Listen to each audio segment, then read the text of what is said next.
2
minutes.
Good evening. Today is Tuesday, September 19, 2023. The time is 6 p.m. and the regular meeting of the following will come to order. The Victorville City Council and the same council, also sitting as the Victorville Library Board of Trustees, Southern California Logistics Airport Authority, successor agency to the Redevelopment Agency, the City as Housing Assets successor, Joint Powers Financing Authority, and the Victorville Water District. Madam Clerk, will you kindly call the roll? Councilmember Gomez. Here. Councilmember Harriman. Here. Councilmember Irving. Present. Mayor Pro Tem Becerra. Present. Mayor Jones. Here. We have quorum. Thank you, Madam Clerk. All right, we're now going to move on to our invocation. That's going to be led this evening by Pastor Ryan Holt of Victorville First Assembly of God. Following that, we will have our Pledge of Allegiance led by Police Captain John Wickham. If everyone will please rise if you're able.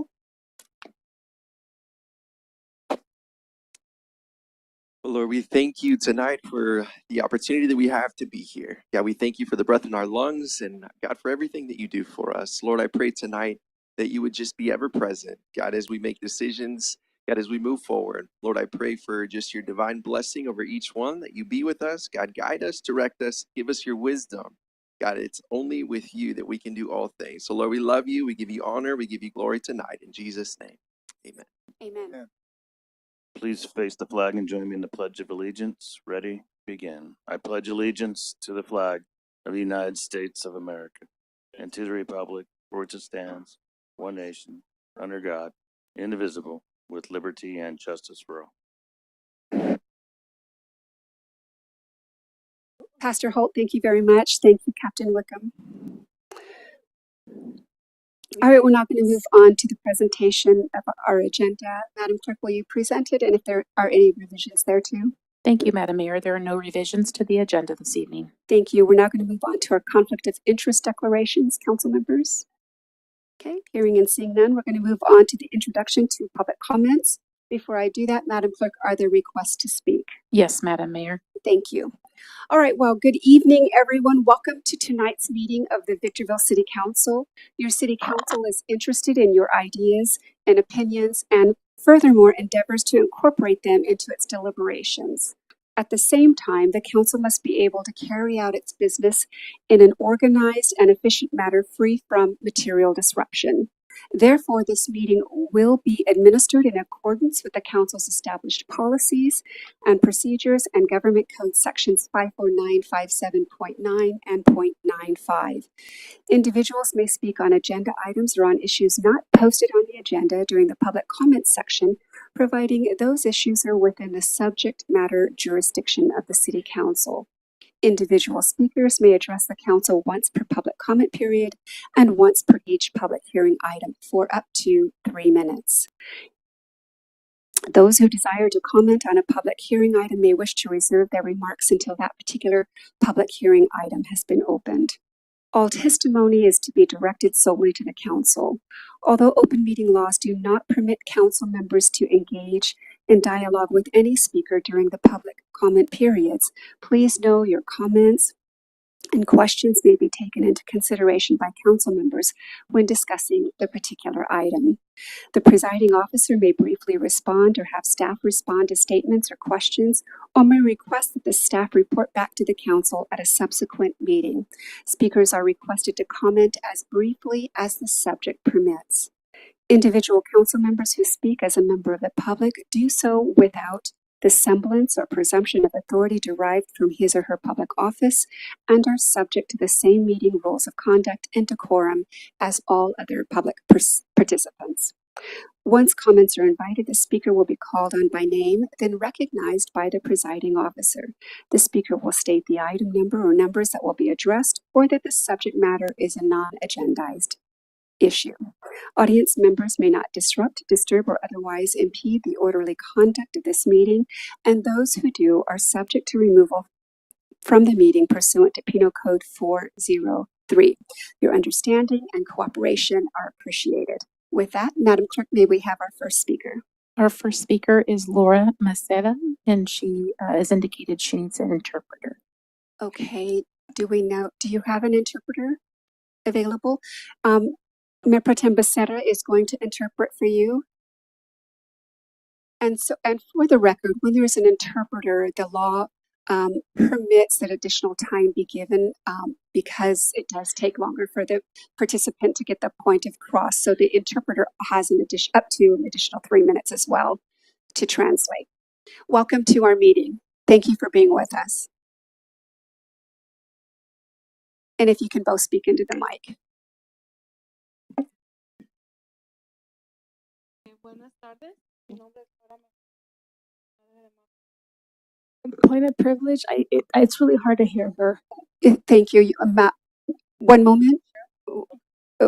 One moment to the tardes, speakers. Laura Maceda. Member Gomez's point is well taken. Can you both speak a little bit louder? Thank you. Okay, mi nombre es Laura Maceda y soy madre de Marco Lara. My name is Laura M., and I am mother of Marco Lara. Él es mi hijo que falleció el febrero 24 del 2022 en un road race que pasó aquí en Nisqually. He is my son. Marco. Again. Marco Lara is my son. He passed away on February 24th of the year 2022 on the street in Nisqually. Sí. Él falleció por un road race por una persona que le quitó la vida 5 balazos. Y estoy aquí para pedir una ayuda, para una recompensa porque la policía pueda, para que la policía pueda hacer justicia. Hay pistas, hay personas que saben, pero ocupan una motivación para animar a hablarse. I'm here. He was killed. He was shot in a road rage incident. He was shot 5 times. I'm here seeking help to put up a reward so the police may be able to put it out there. There are people that know what's going on and they're not coming forward. Sí. Marco Lara era mi hijo, padre de tres niños, esposo, hermano, y ha pasado 1 año, 7 meses y sigue doliendo igual. Mi hijo padecía de epilepsia y diabetes. La medicina de epilepsia le ocasionaba depresión, mal humor, y ese día era de mal humor. Marco Laura was my son. He's also a father of 3 children. He was a husband and a brother. He also, it's been 1 year and 7 months, and my son had epilepsy and diabetes. The medicine he would on would cause him depression and to be in a grouchy mood, mad. That day he was having a bad day. Ya que esta persona se le atravesó en el camino y frenando constantemente, poniendo en peligro a su familia, lo cual lo hizo enojar y tomar una mala decisión de bajar del carro sin pensar que esta persona ya tenía en mente en hacerle daño a alguien, ya que testigos dijeron que esta persona venía desde más atrás manejando y poniendo en peligro a más gente en el freeway. My son did get off the freeway. He did get off the car. He had his family with him. She understands that he was there, but the other person who did kill him was coming mad also. They had witnesses saying that he was driving erratic. Mi hijo ese día estaba trabajando haciendo Instacart, ya que el trabajo de él, que era pintar cocinas y pintar casas, estaba muy lento en ese tiempo. Mi hijo decidió hacer Instacart con su familia ese día. My son was working his job of Instacart. He usually is a painter, but that day to make money, he was with his family doing Instacart.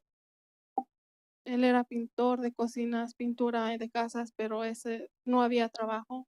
Él decidió hacer eso para poder sacar adelante su familia en ese tiempo difícil. At the time he was doing it, he's usually a painter by trade, but he was doing Instacart to make sure his family could move forward and have money. Hace 2 meses vine aquí pidiendo ayuda, pero no tuve ninguna respuesta, tal vez porque no me pude expresar bien o hacerles saber lo que estaba pasando, lo que había pasado. Estoy aquí simplemente para ver si pueden ayudarme con una recompensa para hacerle justicia a mi hijo, ya que hay muchos casos, desgraciadamente hay muchos casos sin resolver en Victorville. I came here 2 months ago, but maybe you didn't understand me what I was needing. I do need help for maybe we can get justice for my son. Solo quiero que lo tomen en cuenta en sus agendas o quien lo tenga que hacer. Es lo único que yo estoy pidiendo justicia para mi hijo. Yo hace unos meses, al principio del año, pude juntar un dinero, pero el trabajo no está muy bueno ahorita. Tuve que tomar ese dinero y pues ya no puedo ofrecer esa recompensa. Había ofrecido yo $5,000, pero ya no puedo ofrecerla. I was able to come up with 5,000, but I've had to use that money for other things. I'm unable to now come up with money for a reward for my son. Pues, a eso vine hoy y pues a todos los presentes les pido una disculpa porque puedo entender un poco el inglés y puedo leerlo un poco, pero se me hace difícil hablarlo para que la gente me entienda bien. That's why I come here asking you for help. I apologize that I can't speak English very well. I do read it. I do speak it in some term, but I want you to understand. Thank you. Es todo, muchas gracias y les pido por favor que lo tengan en su mente, es lo único que les pido. I'm just asking you to please remember him. and she's Thank- asking for help. Yes, thank you, ma'am. And we do, Mayor Pretend, could you stay for a moment? We do remember you when you came and spoke with us before.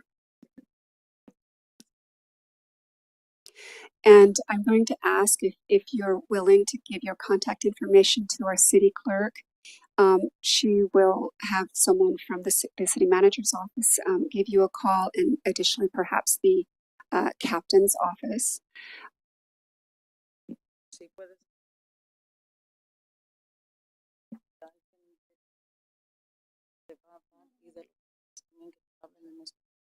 Que miramos.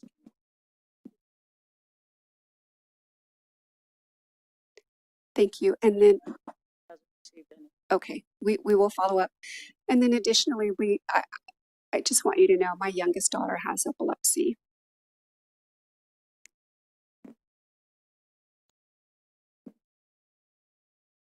And I personally know how brutal those medicines can be to prevent seizure.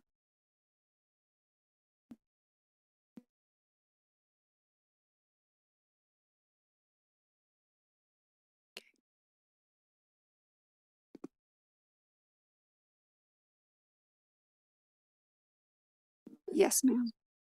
Yes, ma'am. We again thank you for coming and speaking with us and having the courage to do that. Our condolences.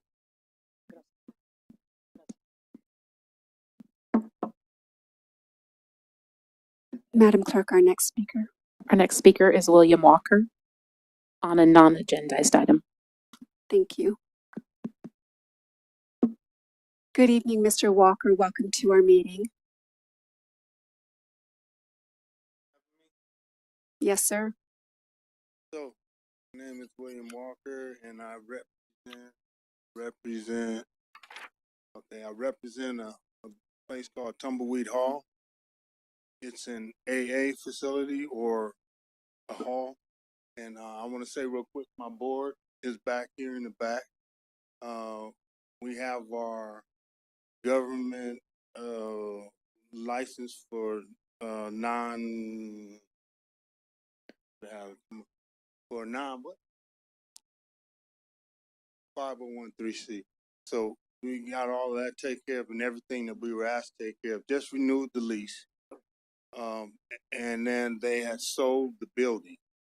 But the same person who I'm the treasurer, same person who I've been writing the checks to, is still on the lease. But we were told to stop selling the lease. We were paying 2 months. 6 months at a time, twice a year.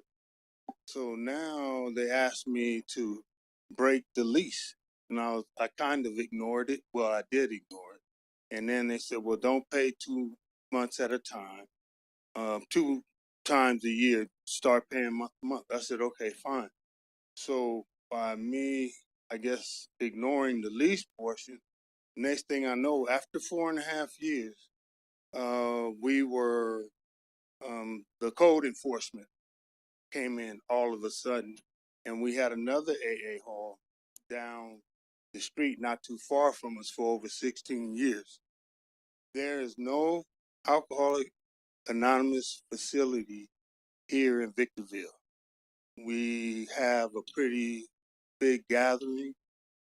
We don't know we can have a business license if we tag on to the church that's like 100 feet from us, or we can have a business license if we take an overhead picture, or some other little small things. They said that we are serving or selling coffee, and that's what we do in the AA meeting. We drink coffee, you know, and share our stories. So, I don't know what we could do. We're paid up until February. We just want to get through the holiday season. That's it. And then I'm looking active for a building right now. I know I'm probably beyond my 3 minutes. You're still good. Evidently, you haven't been shut down yet. You're good. And we really, really, really need your help or some suggestions. I even thought about a order to show cause or just for a state. But we don't understand what's going on at all. So it seems like there's some outside influences. It just doesn't. Your time is up. Now your time is up. So, Mr. Walker, thank you for coming and speaking with us this evening. We appreciate the good work that you're doing in our community. If it's all right with Mr. Metzler, can we have his contact information given to the city clerk, and we'll have someone with code enforcement contact you and help you navigate this. Okay. All right. Thank Thank you, Mr. Walker. Thank And you're free to approach. Yes, Madam Clerk. Our next speaker is Samuel Quick on a non-agendized item. Good evening, Mr. Quick. Welcome. Oh, thank you for having me. Good evening, Honorable Mayor and members of the City Council. My name is Samuel Quick. I've been a resident of Victorville for going on 31 years and a community advocate and event organizer. With the recent uptick in residency and rapid growth of Victorville and the surrounding cities, a sense of community has never been more important. At the center of the nervous system of our bustling city is economic growth and stimulation. It is important for local business owners to establish a sense of family and welcomeness and a sense of belonging in town.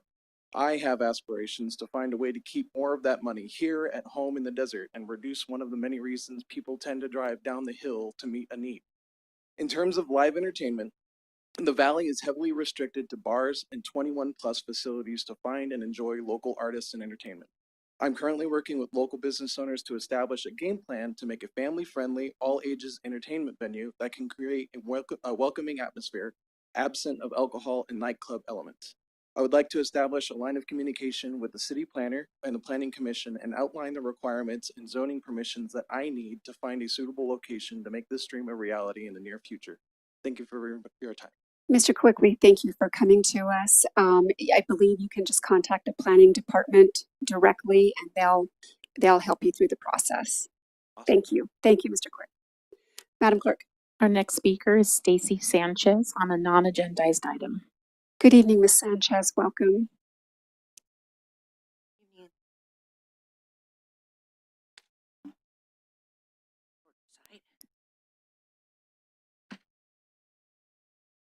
I'm here in representation of Desert Ridge Transitional Care Center. We're a facility attempting to open in Victorville, 170-bed skilled nursing facility. We're going to be offering 56 beds of subacute care that is not required or not available to anybody in our area in the community. Piggybacking on him is we need to take care of our own community. So I can't understand why we don't have these facilities here in the facility.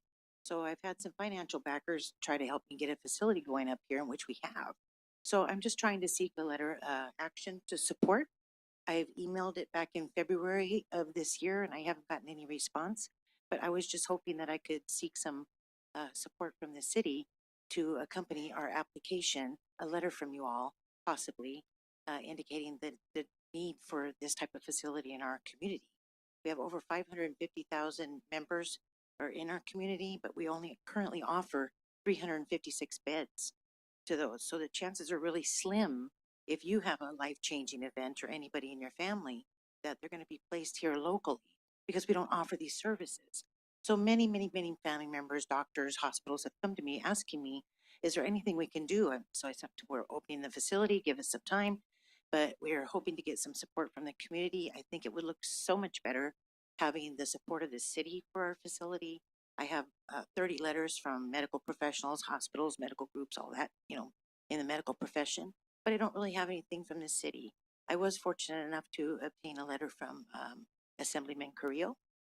I just got him from last week, but I was hoping I'd have one from my own city here that I've lived in for over 40 years. I really enjoy long-term care. I love that level of care. We all are going to be there. 1 out of 3 of us are going to be in that situation at one time in our life. And I know if I am, I hope I would be placed close to home so I could have my family support and not hundreds of miles away, just trying to seek the services. Unfortunately, when you're far away from home, you don't have the support from your family. Recovery doesn't go as quickly or nicely. It's so nice when you have a support system of people that can come and visit you and root you on and be at your bedside every day, watching the cares, interacting. But I really think that everybody should have an advocate for them in long-term care, skilled nursing, subacute. We're also going to offer 9 beds of in-house dialysis, which no facility has that ever that I've heard of. I've been doing this for over 40 years. And I am so proud to be offering these services subacute and dialysis to our community. So we can offer all of this and keep our loved ones close to us at home when we're in a life-changing event. It will affect one of us or three of us at any one time. And it's so much nicer to not have to worry about the financial burden of travel, not to mention the price of gas and everything else these days. So I was Your just time is up. hoping I could get a letter of support. Thank you, Ms. Sanchez. I just, first of all, thank you for your endeavor. Thank you for your passion for our senior community and those that are in need of care. The City Council does not have the authority to write letters of support for private business. It's just not something that we do. Okay. And so I don't want that to discourage you that our heart might be for you, but we're just not in a position to do that. So I would encourage you to, work closely with the planning department, and much success to you. Okay, well, thank Thank you. you. Yes, ma'am. Thank you. Madam Clerk, Our next speaker is Tom Reyes on a non-agendized item. thank you. Good evening and welcome, Mr. Reyes.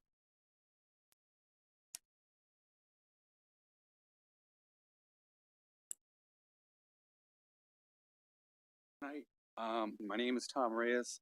I'm turning in signatures from the transitional home that's on our block. So I just want to hand this to you guys, let you know that, there was a number of, well, say more than a number of people willing to sign it and concerned. We just recently found out that most likely it's going to be veterans, which is, my dad was a veteran. He fought in the Korean War. I have two older brothers who fought in Vietnam. So, I always extend my hand out and thank you for the service. If they did do, we're in the service. But the other thing we're going to do on our block, there's 13 homes. We plan on having a barbecue for these guys once they are established, because we want to reach out to them and say, hey, you know what? Welcome to our neighborhood.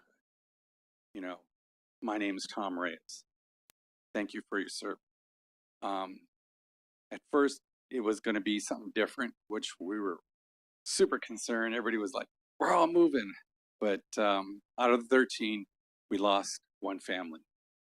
They decided to put their home on the market, and they're moving. So, they made that choice, and that's fine. They were good neighbors. So I just wanted to, again, turn this in and just... Thank you, Mr. Reyes. And just so that the council and our audience is clear, it's a petition with signatures in opposition of the transitional home that's going to be on Durango Court. That's okay. So normally, Mr. Reyes, I would have the speaker present this to the city clerk, but this is not a typical situation in that the city council became aware of this issue through your neighborhood. Right. And subsequent to that, we did have a workshop so that everyone could understand what the city's obligations are to the state on transitional housing, and also what protections residents might have. So because of that, I'm going to formally receive the petition from you, if I may. And the city, there's nothing at this point that we can do. I know that you understand that, but I want to make sure that everyone is aware of that. And we are thankful for your endeavor in taking care of our community and for your community speaking up. We appreciate that. So with that said, I will go ahead and receive that from you now. The city will keep this on record and duly noted that your community is in opposition to this. Great. Thank you, sir. You can approach. Thank you. And do you know about how many signatures are on this? Okay. That looks like quite a few, actually. All right. Thank you again, Mr. Reyes. We appreciate you. Madam Clerk. Our next speaker is Tanya on a non-agendized item. Thank you. Good evening, Tanya. Welcome.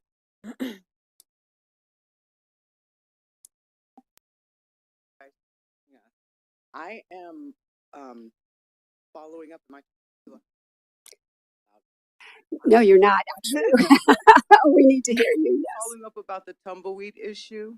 I'm the secretary of the Board of Tumbleweed. It's an AA hall. It's real simple. We don't serve food. We make coffee, like William said. But we've been told that we have to get a business license. We are not an actual business. I've gone in and completed the application for the business license and for the planning and zoning. Nothing applies to us. We've been where we're at for 4.5 years, over 4.5 years, and we just got told we can't do it. I don't understand. We're an AA hall. We don't go out and get people. People come in, and in the area, we probably need an AA hall. Something to help with recovery, but people come in. I've done everything that they asked. Again, I've gone online and completed the applications, and none of it applies to us. We're an assembly, I guess, according to the code.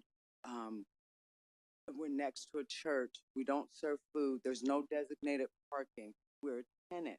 And I was also told that as the tenant, if we pass the planning portion of it, the planning and zoning portion of it, they would come out and evaluate if we're up to code in the parking lot and the garbage and all that stuff, and then we'd have to contact the owner. I just don't understand it. We're trying to comply. We want to do whatever's right. We don't sell anything. We don't do anything. We make coffee. We open it up, and we sit and we have an AA meeting, and we share what we call our experience, strength, and hope. So I don't know. Now we're being told we only have 45 days and we have to get out. We got to break our lease. Our lease is up February. They're standing up here with me. I'm just talking. We're all on the board, and the board doesn't mean that we make all the decisions. Any member, anybody who comes to the AA hall can make the decisions. So I don't know. We like where we're at, but if we have to move, we'll move, and respecting all the zoning and all the laws and rules and regulations and things that Victorville has. But we just want to at least stay till our lease is up. We break the lease. We're a nonprofit organization, obviously. But our lease is up February, and we just want to stay. But now I'm told we may get some kind of citation. We have 45 days. So that's where we're standing, and we're just wondering if is there any help for us? In order for us to stay till our lease is up, we'll move. We're going to come up against this if we do move in the city of Victorville. Like I said, or like she said, we're the only pretty much consistent AA hall that is in town, and this town needs it. This town really needs it. Okay. All right. Well, thank you very much. I believe Mr. Walker gave his contact information to our city clerk, and someone will be reaching out to help you navigate this process. Thank you, ma'am. We appreciate you. Madam Clerk. There are no additional speakers, Madam Mayor. Thank you. All right. With that said, the chair closes the public comment period and brings this item back to the council. We're now going to move on to our first business in order, which is public hearings, beginning with item number 1. This is the 7th Street traffic signal modifications, approved notice of exemption. Mr. Metzger, will you introduce the item? Thank you, Madam Mayor, members of the council. Currently along 7th Street, there exist 5 intersections where the physical nature of those intersections don't meet the city's current design standards for signalized intersections. So this item entails a general scope of work for the installation of new traffic signal arms, installation of street lighting, traffic detection systems, and emergency vehicle detection system. This item specifically is dealing with the very initial step in the environmental process as it relates to a project by a defined term, which means in this particular case, it's a project that is satisfying CEQA through the notice of exemption. So this item before you is the notice of exemption.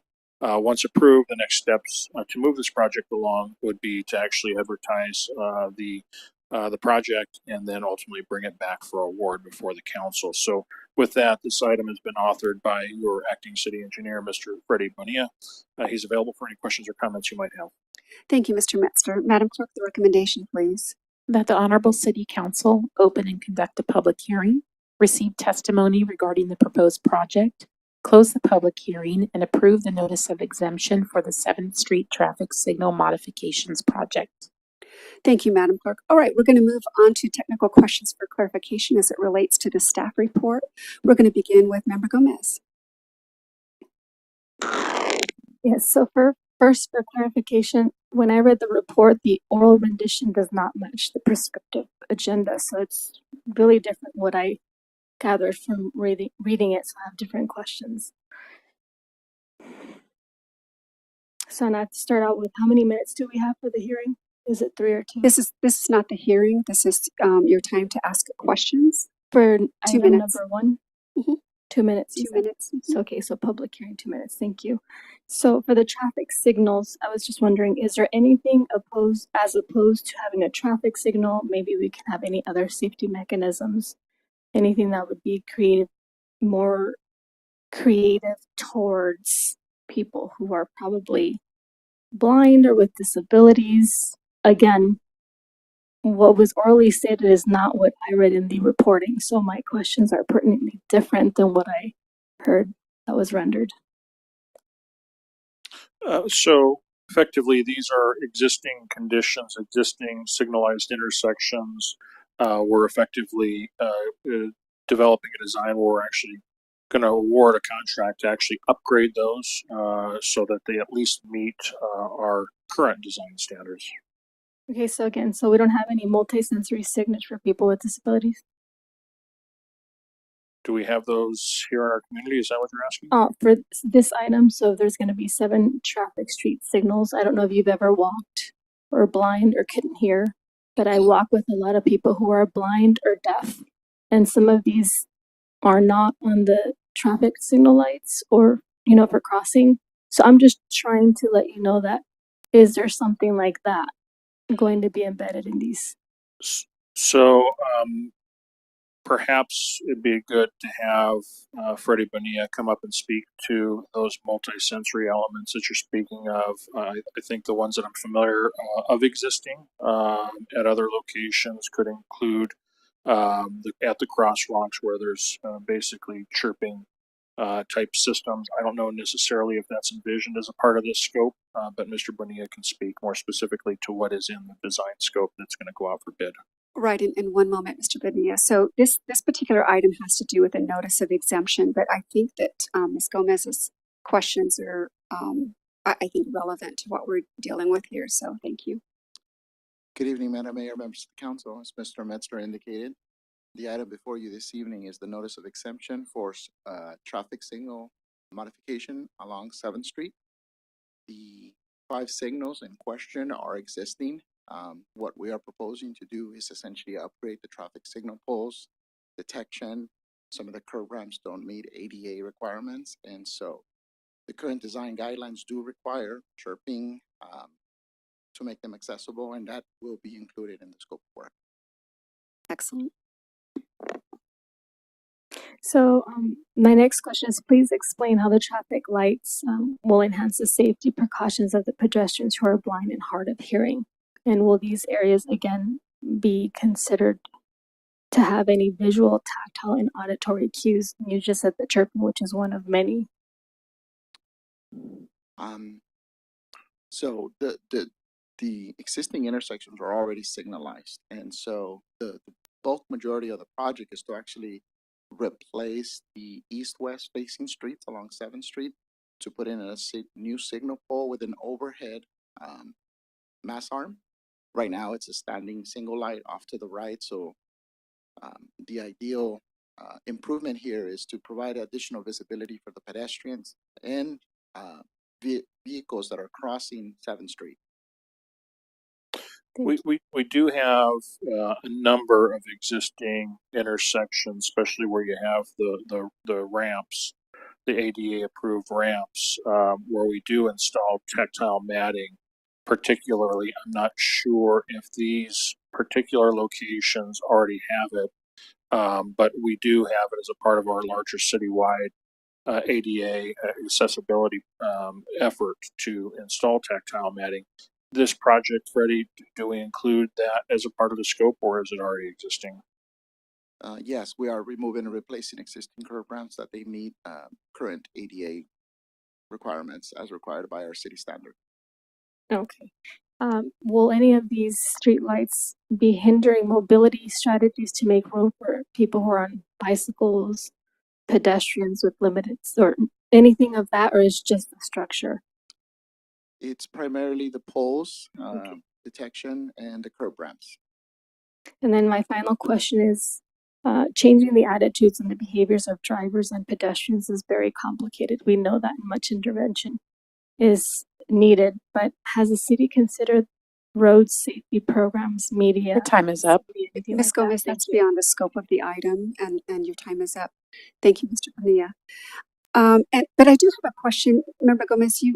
I'm not sure that I understood in the beginning when you were talking about it sounded like you were saying there were two different agendas or two different ways this item was presented. I just want to make sure that my understanding is it is what it is. Madam Clerk, have we had any issues with that on this item? Not that I'm aware of, Madam Mayor.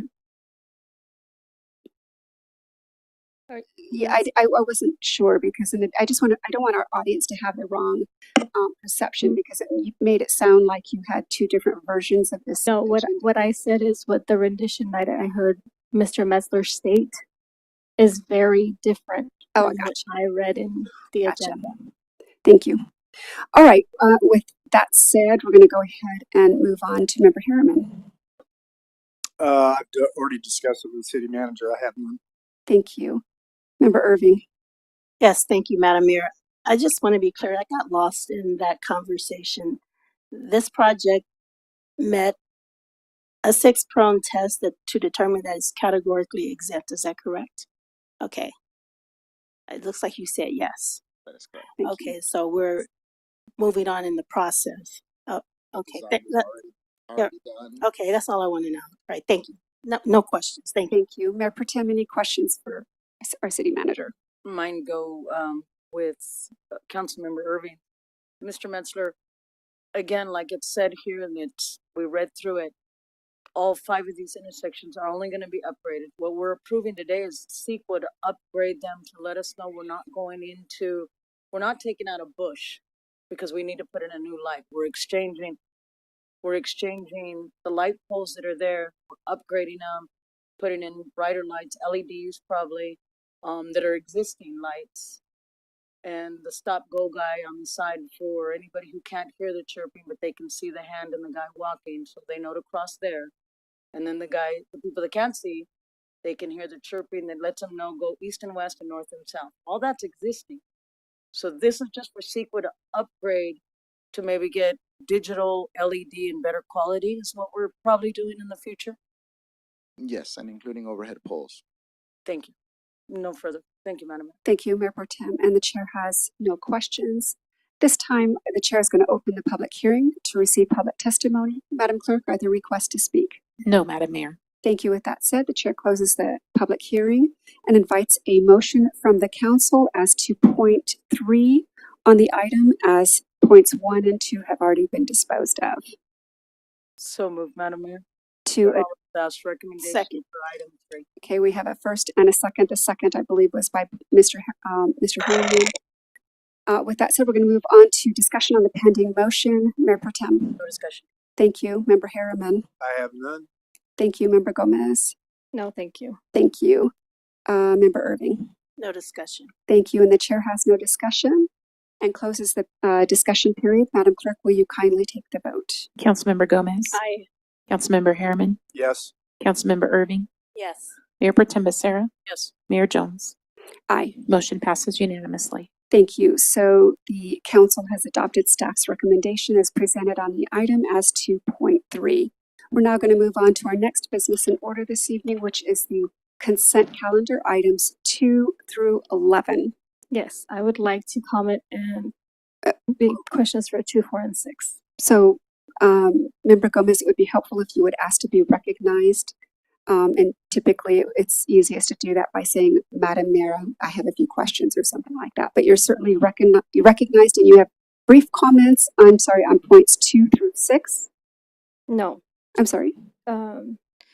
You've asked me always to give me a short period of time where I can interject. I have. Okay, so But you still need to have. I'm sorry. So I waited for that. So this is new information. So I just want to make sure that I'm understanding what you just said. So capture your Correct. attention with a small breath, pause, and then I got it. Thank Correct. So I did pause to give you that opportunity to gain recognition. Yes. you. So it's for calendar items 2, 4, and 6. 2, 4, and 6. Thank you.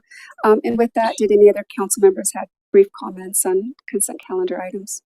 Just 6, Madam Mayor. All right. All right, with that said, just because we haven't done this in a little bit, any comment or clarification shall necessarily be limited in nature. If it goes beyond that, the chair is going to request that the item be pulled, and the council will take a vote on whether or not it can be discussed further. With that said, Member Gomez, item 2. So for the maintenance and operational costs of this under the $200 mark, is this inclusive of the consultation?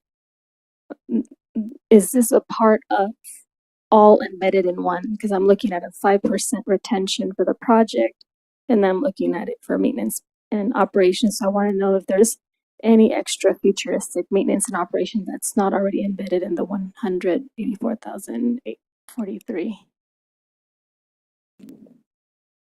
I'm sorry, which item are you speaking to? The first one that I'm going to speak on is item 2. This is for the prefab restrooms install project. Oh, okay. So I'm sorry, you're speaking to the total project cost. The fiscal impact associated with this particular item is just the $9,242.15. And that effectively is upon approval of the consent calendar with this item.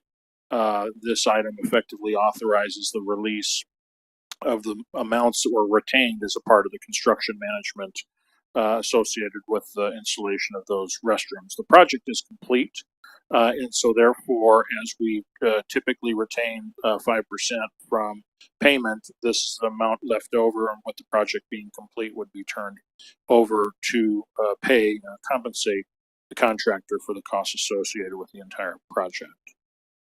Thank you. Number 4, which is the payroll warrant list. I'm just looking at, I thought at one point we had Mr. John Mendiola as the person who was the chief of this portion of it, which is finance. But then I saw Sophie Smith, and I wasn't sure if that was just something very recent. No, it's been in place for 2 or 3 months now. Oh, okay. So for me, it's recent, 2 or 3 months. Thank you. And then the next question for number 6 is the activity report for economic development. And for that one, do we know where the funding is coming for the facade program in Victorville, the facade, the portions in the front for this program, general funds? Do we know? The facade improvement program, is that ARPA money, Tony? Community development block grant money that's already been awarded to fund this. Did you say ARPA? CDBG. Oh, thank you. No further questions. Thanks. Thank you, Mayor Pro Tem, on item 6. Just a congratulations to the economic development crew. Exciting. All the new stores coming in, everything. Good job, guys. Good job on bringing everybody in. Hopefully we have other businesses coming in here real soon. So congratulations. Good job. It's exciting to read on this. That's it, Madam Mayor. Thank you, and certainly thank you, Mr. Metzler, for the work your team does. All right, with that said, a motion is in order for the council and the council acting in its various capacities to approve action on consent calendar items 2 through 11 in accordance with recommendations presented on the agenda. So moved. Second. Okay, we have a first and a second. Madam Clerk, the vote, please. Councilmember Gomez, Aye. Councilmember Harriman, Yes. Councilmember Irving, Yes. Mayor Pro Tem Becerra, Yes. Mayor Jones. Aye. Motion passes unanimously. Thank you. All right, we're now going to move on to our next business in order, which is written communications, beginning with item number 12. This is the loan repayment agreement and promissory note between the city as housing assets successor and the City of Victorville General Fund. Mr. Metzler, will you tee up the item, please? Thank you, Madam Mayor and members of the council. This is an item that transacts between the City of Victorville and the Community Housing Asset Successor, commonly referred to as CHAS. And CHAS is one of 2 successor agencies of the former Victorville Redevelopment Agency. CHAS is particularly focused on the inheritance of all of the former low and moderate income housing set aside responsibilities and the assets that existed resulting from those activities when the RDA existed. And so, as a conducted business, Chaz, as a part of the dissolution, inherited the former New Way Cleaner site, along with the environmental contamination that went along with it.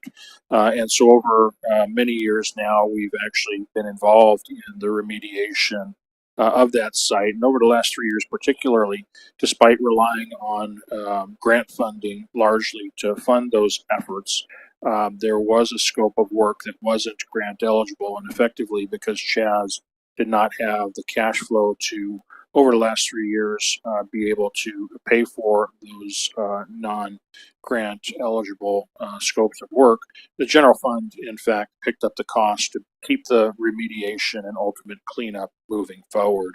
Chaz has conducted business to where it has been able to generate money very recently, and as it's got a positive cash flow currently, a positive cash balance, I should say, it does have cash available effectively to make the general fund whole for the amounts of money that the general fund expended. So this particular item is dealing with a loan repayment agreement and promissory note, effectively memorializing the amount spent by the general fund and allowing the general fund to be repaid by Chaz.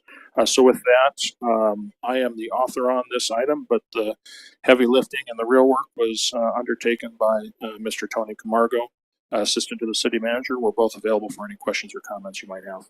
Thank you, Mr. Metzler. Madam Clerk, the recommendation, please. That the Honorable City Council and Board of Directors adopt resolution numbers 23-067 and Chaz 23-004, approving an interfund loan repayment agreement and promissory note by and between the Chaz payor and the City of Victorville General Fund payee in the amount of $268,742.83, plus accrued interest for groundwater and soil remediation expenses for fiscal years 2021, 2022, and 2023 related to the former New Way Dry Cleaners. Thank you, Madam Clerk. All right, we're going to move on to technical questions for clarification. Just as a reminder, this item narrowly focuses on the interfund loan repayment agreement. So if we can stick to that, it will be most helpful and a good use of our time. We're going to begin with Member Gomez. Is this request for an advance, yes or no? No. When is it planned to be repaid? As soon as this council approves this item. So if that gets approved tonight it would be done with? Well, probably tomorrow, as early as tomorrow when staff returns to City Hall. So it is planned to be repaid today, and sometimes things occur, and if that were the fact and something occurred that we weren't able to pay it as soon as possible, we are planning to do it this year. Yeah, you could say that we're planning on doing it this year. We're probably going to start the process of repaying it as early as tomorrow when staff returns to City Hall. Okay, and will this approval be like a temporary diversion of funds from the general fund or vice versa? No. Okay. So what we're doing here is there's already a transaction that was committed, and the transaction that was committed, we're trying to resolve it by paying from certain funds that borrowed to pay back for the general fund. Is that what you were stating earlier? That's what this transaction memorializes, is an actual loan to memorialize the funds that were, the monies that were used from the general fund to pay for expenses that were more directly associated with a Chaz responsibility. Thank you. I have no further questions. Thank you, Member Gomez. Member Harriman. I just out of curiosity, it says in accrued interest, what was the accrued interest? Just as a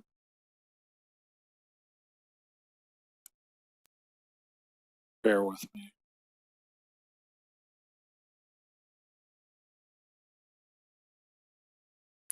I don't know the specific amounts. It's not being called out specifically. It very well could be that it's lumped into the principal amount of 268, and if the amount is not paid right away, it will accrue. The accrual rate would be the LAIF rate, as we call it, the local agency investment fund rate. okay. Thank you. Thank you, Member Harriman. Member Irving. Thank you, Madam Mayor. No, I don't have any questions. This was well written, it's clear and concise. Thank you. Thank you, Member Irving. Mayor Pro Tem Becerra. Mr. Metzler, do we have more than one person up in finance that pays the bills? Yes. So if all were to break loose and in fact, yourself and our two probably assistant city managers, they can hit send and pay the bills, correct? Because we're digital now, aren't we? We don't write checks out anymore. We can write a check, very infrequent now, but it's largely electronic funds. But we can get our bills paid tomorrow, no matter what. Because if I'm not wrong, you're leaving tomorrow, so just because you leave doesn't mean the bills aren't going to Well, get paid. we start the process. We have traditional check runs. It actually becomes inefficient for us to just individually cut checks, you know, as invoices come due. We actually have check runs, which is basically a batching. And that's why you actually see the commercial demands submitted the way they are, is that we batch them and send out payments once a week. Okay. So as soon as we approve, if we approve this, we're good to go and hitting send probably tomorrow, like you said, when somebody comes in. Yeah, this one's a little bit different because it's internal accounts, so you know it could be done through a journal entry, and that is something that can take place much quicker than actually getting out a check. So Okay. I just wanted to make sure that if finance were to tumble, there's more than one person that pays bills. there is. All right. Thank you, sir.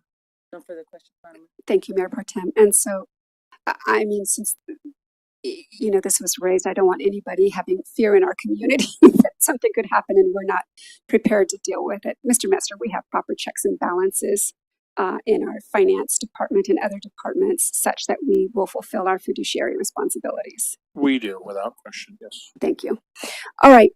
With that said, I have no further questions, and I'm now going to invite a motion from the Victorville City Council and the city as housing successor board of directors. Is there a motion to adopt staff's recommendation? If there is, please feel free to say so moved. Thank you. We have a first Second. and a second. Discussion on the pending motion. Member Irving. No discussion. Thank you. Thank you, Member Harriman. Yet, it's really good to get this behind us. This is this has been a long time. Thank you, Member Harriman. Member Gomez. No, thank you. Thank you, Mayor Pro Tem. Thank you. Thank you, and the chair has no comments and closes the discussion period. Madam Clerk, the vote, please. Councilmember Gomez. Aye. Councilmember Harriman. Yes. Councilmember Irving. Yes. Mayor Pro Tem Becerra. Mayor Jones. Aye. Motion passes unanimously. Thank you. So the council and the city as housing assets successor has taken action in accordance with the recommendations set forth on the agenda. Moving on now to item number 13. This is declaration of exempt surplus land portions of city-owned properties. Mr. Metzler.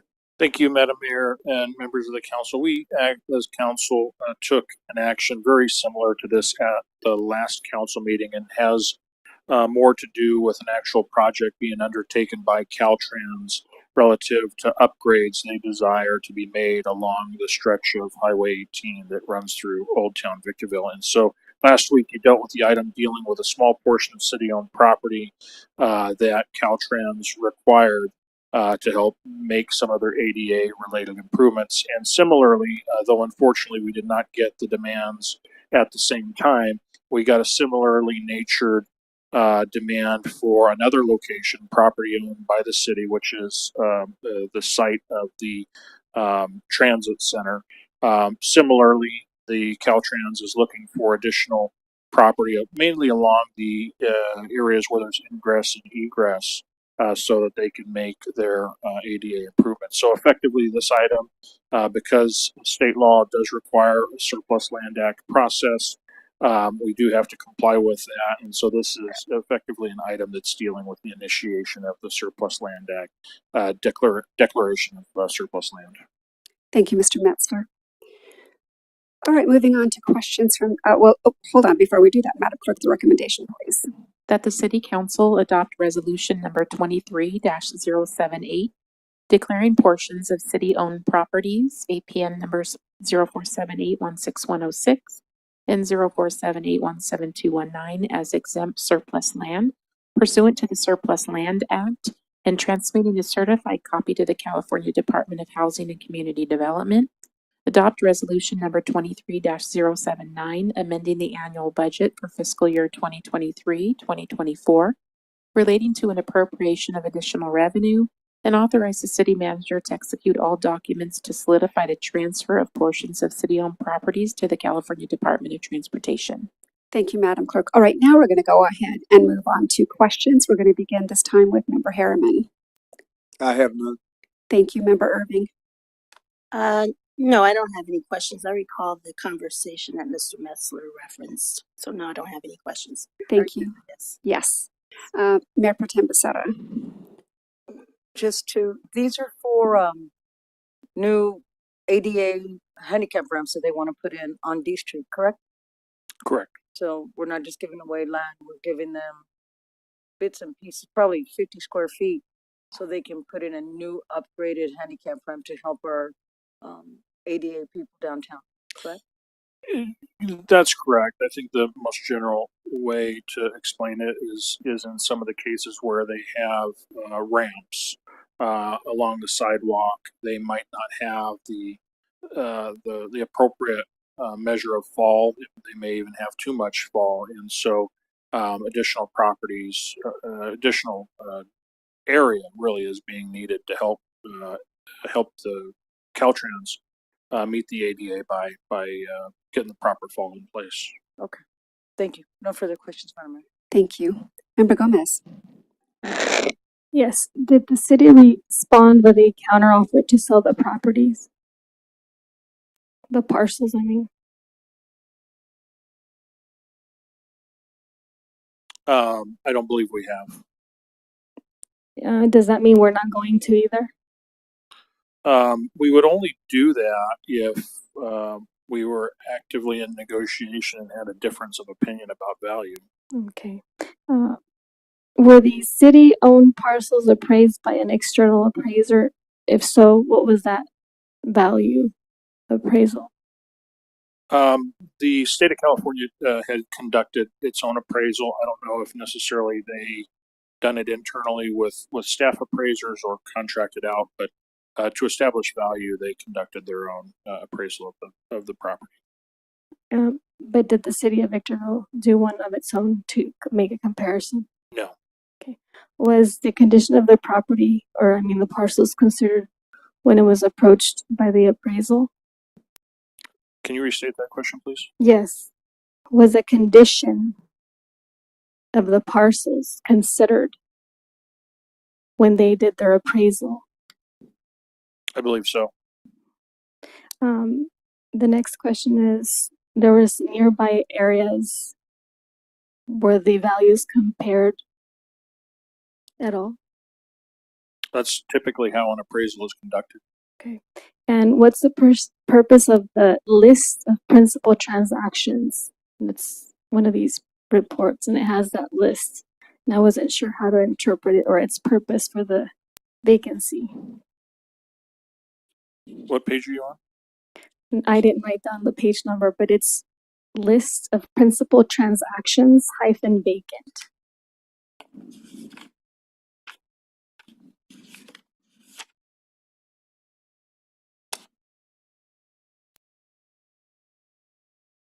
I'm sorry, without page number, I'm struggling trying to figure out where you're at and what you're talking about. Well, there was a list of properties, and I was wondering if that was maybe some of the comparisons. I was seeking some understanding on that.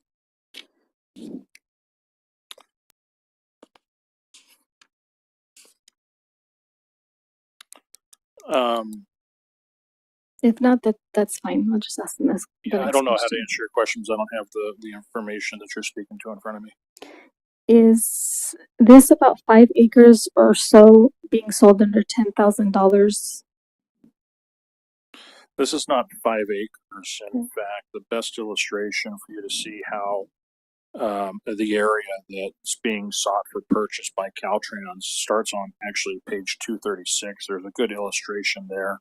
And you'll see 1, 2, 3, 4, 5 tiny areas effectively areas that are 216 feet, 382 feet. There's one that's 5,000 feet, 554. I think the 5,000 feet's a typo.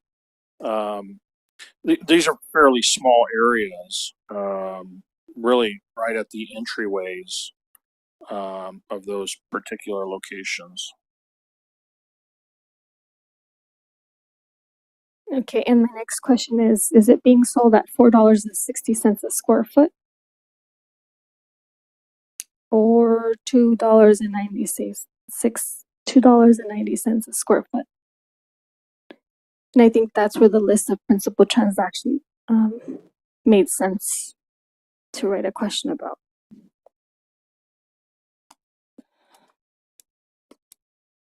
It'd be in the staff report. I'm just trying to find the per And square at this foot point, price. I think we've gone around and around on this, we have sufficient answers that the city is happy with the amount that is being offered.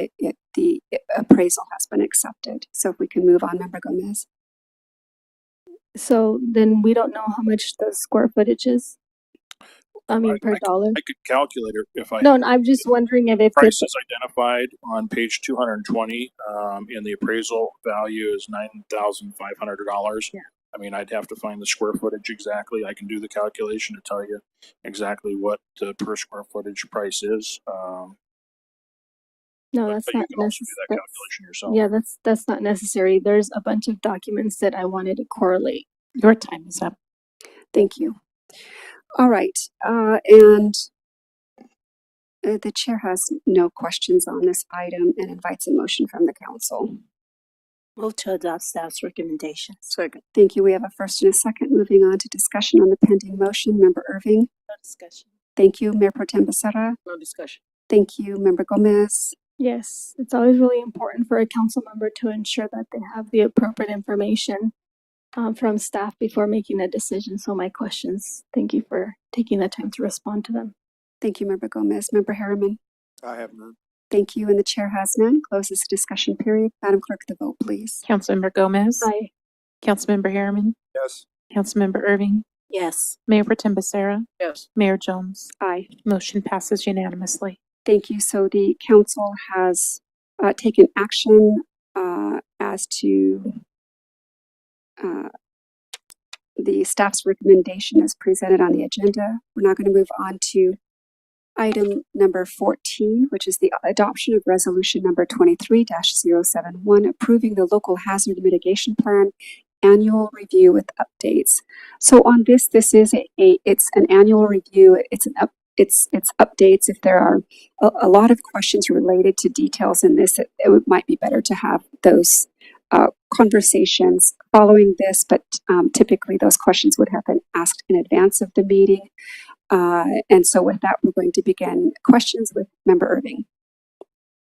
I'm sorry, what did you say? Are you basically saying we're just adopting the updated? Right. This is a version of a receive and file, Right, but we have to adopt a resolution. But if there's a lot of information here, and so I am curious about one thing, and this is Yeah. a simple question. sure. I understand that we review this plan yearly and we update it.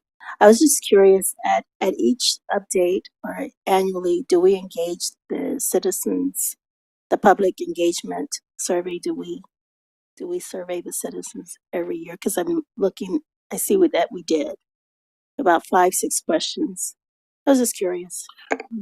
Madam Mayor, if I might, there is a process we go through, and this is a fairly important document, along with the updates, and we actually have a consultant here to give a brief overview as to what this update entails. It's something that we rely on, especially when we run into emergency type situations, just as we did. So it is a fairly important document to have, and so if you're so inclined, Ms. Sophie Smith is available to make the introduction of the item and perhaps even avail the consultant to provide a brief overview for this, the better details of this item. So that would work well. Okay. All right. Yes. And then we'll come back to you, Member Irving. No, I think my question can be answered simply yes or no, right? All right, thank you. And the answer is yes, we did engage the community via survey. And we do annually. So this is the first annual update. The original plan was adopted in 21, but we will be doing annual updates from this point forward, and we will engage stakeholders as well as community members. Okay, thank With that, as we mentioned, the plan was adopted formally by the council in December of 2021, the local hazard mitigation plan. The basic purpose of the plans to evaluate community risks from natural and man-made hazards and to help identify actions for reducing such community risk. With us tonight, we have Mr. Evan Kopke. He's the principal consultant from Outrider Insight LLC, and he will just be able to give a brief overview of the plan updates, as well as answer any questions that the council may have. Thank you and welcome.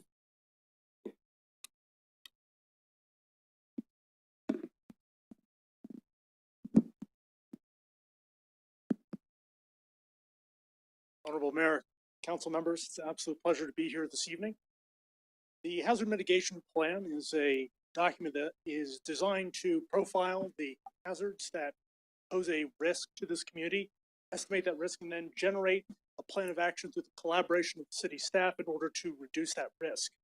That plan is required in order to gain access to federal disaster relief funding, as well as a number of state forms of assistance. This annual assessment, what it does is it looks at the hazard events that occurred over the year of its review, so 2022, examines the events as reported by staff, as recorded by a number of federal and state agencies that track occurrences, captures impacts, and looks at if we need to change the profiles that are captured in the original plan. We also look at the progress that has been made by the city in implementing the mitigation actions identified in the plan itself, which is captured here. As Councilmember Irving asked, we did do a outreach survey, and that is an integrated aspect of maintenance of the plan. All right, thank you very much. With that, Member Irving, did you have any additional questions? No. Thank you. All right, Mayor Pro Tem. No questions, thank you. Thank you, Member Gomez. Yes. So it's going to be talking about the mitigation of this plan. So for being able to engage and communicate with leaders, were you able to not only ensure that the public, but leadership, maybe, I don't know, all these people that have professional titles, stakeholders, were able to understand what this entailed so that they can be, the voice of the people when there's a hazard occurring? So in the planning process, we do public engagement activity, and that is, in this case, was done through a extensive survey process. We also relied on the city departments and their regular engagement with the public to integrate the insights that they've developed through their work into the plan. In terms of actual implementation of these projects, those are projects run by each of the departments, and each has their own process for public engagement. So I would have to refer that to those departments in their execution. Thank you. And what protocols has the city engaged in for making the hazard mitigation plan a meaningful plan document rather than a required one that's needed to be submitted to FEMA for approval? I absolutely appreciate your concern. One of the things that we do with this process is we make it available to the public by publishing it on the website. So the city website has an active and updated version of it, as well as the annual report when it's completed. So it is available to the public to see, to search in electronic format, to find the information they look for as easily as possible. Thank you. And how often is the planning process to be able to maintain compliance with state and federal requirements? So the full plan has to go through a thorough update every 5 years. And as part of the plan's maintenance requirements, do an annual review as we've done here. Thank you. I have no further questions. Thank you, Member Gomez. Madam Mayor, I do have one more question. Okay, so we're going to make the round and then I'll come back to you. Okay, very good. Yes, ma'am. All right, and Member Harriman. I have. Thank you. And now we're going to come back to you, Member Irving. Well, first of all, I was looking for an opportunity to give someone a compliment, kudos. Is the public survey, the public engagement, is that a requirement for this report, or is that something that we saw fit to do because we want to engage the public? I like public engagement, so I was trying to give a compliment. That's where I was coming from. So, but is that a requirement? So it's a requirement for developing the plan. It is a recommendation for annual review. So the use of the thorough plan is actually on our initiative, and I think we have hopes in the future to expand accessibility. Okay. I like this report. Thank you. Thank you. All right, and I don't have any questions, and I'm going to invite a motion from the council to adopt staff's recommendation. Please feel free to say so moved. So moved. Thank you. Is there a second? Second. Thank you. We have a first and a second. Moving on to discussion on the pending motion, beginning with Member Irving. No, I've made my comments. Thank you. Thank you. Mayor Pro Tem. No discussion.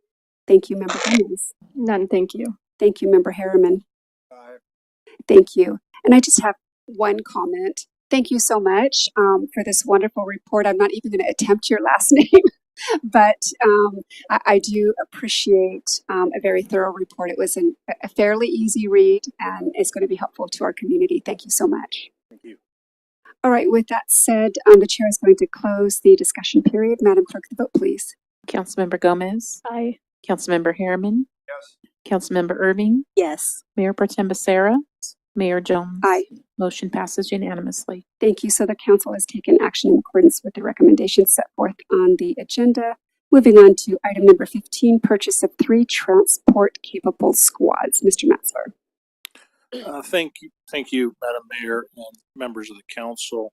In this fiscal budget, we included a number of investments to our public safety efforts, and in this particular case, we increased our investment in the fire department, particularly with focus on trying to increase our medical response capabilities. And in fact, as a part of the fire department's current budget, we did include staffing with the intent of being able to add 2 additional squads in the city. Currently, we operate 1 medical squad that is focused on responding to just, principally medical calls. And that's a squad type unit that's operating out of Station 311, which is the Fairgrounds Station.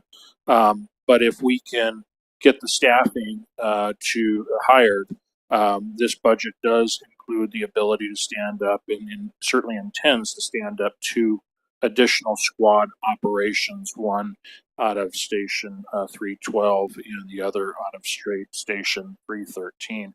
And so there is a long lead item on the actual apparatus, and this particular item is actually dealing with the approval and the purchase of 3 what are called transport capable squads.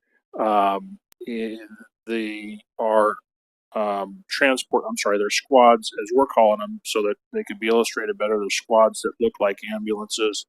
The term the chief and I use that we think sounds more fun is that these are going to be called squambulances, squads that look like ambulances, because that's effectively what they'll be looking like when they're out on the street. And so this would actually place a purchase for 3 of those units, 2 going into service, 1 serving as reserve and could be swapped in when a unit goes down and needs to get maintenance or perhaps has an issue. But with that, this item will be the purchase for those items until the actual units arrive. We will outfit on an interim basis other vehicles so that we can stand up the additional squads so long as we have the staffing available to do that. So with that, this item is authored by your fire chief, Mr. William Murkowski. He's available for any questions or comments you might have. Thank you, Mr. Metzler. Madam Clerk, the recommendation, please. That the Honorable City Council approve the purchase of 3 transport-capable squads in the amount of $1,182,677.50 and authorize the city manager or designee to execute all purchasing documents. Thank you, Madam Clerk. All right, moving on to technical questions for clarification as it relates to the staff report. We're going to begin with Mayor Pro Tem. No questions, thank you. Thank you. Member Gomez. Is this a new purchase or a gently used purchase? These would be new build purchases. And is this a part of the recent discussion that we had about paramedics and county contracts? Is that this item as well? It's not directly related to that conversation. Okay, so what is the purpose of the squads? You said to transport, but I hear that as we're going to be the paramedics now that do the job for the county. No, and the labeling as squads that look like ambulances, that's a term that we're using, and we're using it specifically to illustrate that these are squads principally. They're going to be squads and operating like squads, no different than the current squad that we're using, say, out of 311, where you have two individuals, paramedics or potentially firefighter, EMT, and one paramedic, where their principal job is to respond to medical calls first, effectively taking the pressure off the frontline apparatus and or the frontline trucks. A better response vehicle, a better response capable vehicle.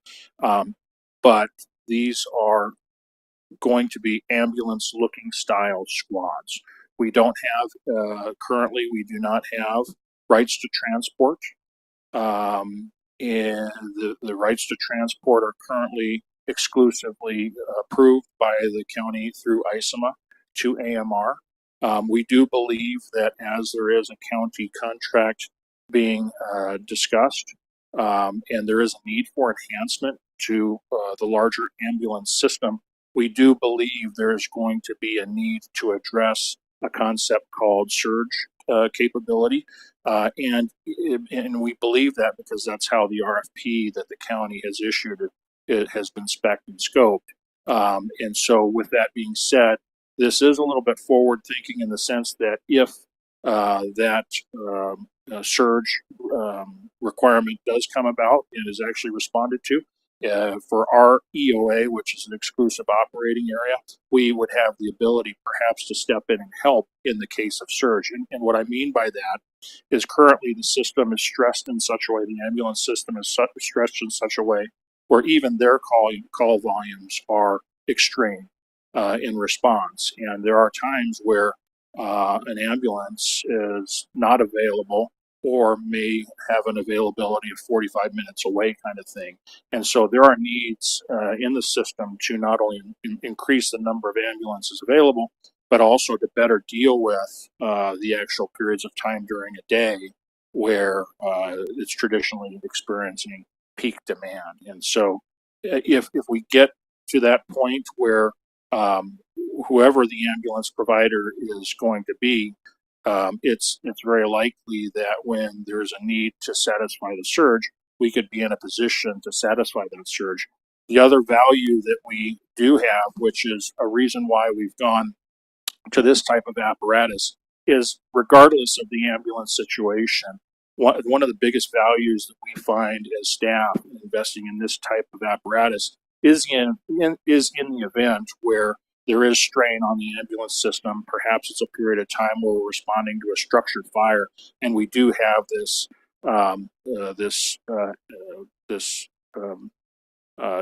ambulance that looks like a squad. It's going to be staffed by our people, and to the extent there is not an ambulance available by AMR, and we have, say, a firefighter down or injured kind of situation, we have an ability to respond and transport ourselves, and we will do that to try to get our firefighter to care, hospital care as soon as possible. Where is the funding coming from? General fund? So the funding is listed very clearly in the fiscal impact section of your staff report. So we've identified both Measure P and ARPA as the funding sources for these two items. I'm sorry, for these three items. So Measure P and ARPA fund, you say? Correct. So if we're using ARPA funds for this, could it potentially be taken away? But that's what it's for, right? For the fire squads, because we don't have the need, but we're forecasting a future surge that we're going to be utilizing for 3 squads to help with ambulance and anything that happens. No, that's not exactly correct. We have a need today to increase our squad response, our medical, emergency medical system response. And we have found that the medical squad that we're currently operating is very effective, but our call volume is too high, is very high when it comes to attending to medical calls. Our medical call volume is about 85% of our total calls. And so when we have calls that exceed the capacity of the one medical squad, what we're doing is then sending an actual engine or an actual truck that really are designed principally for structured fires. Very expensive, much more expensive piece of apparatus, having much more expensive tools.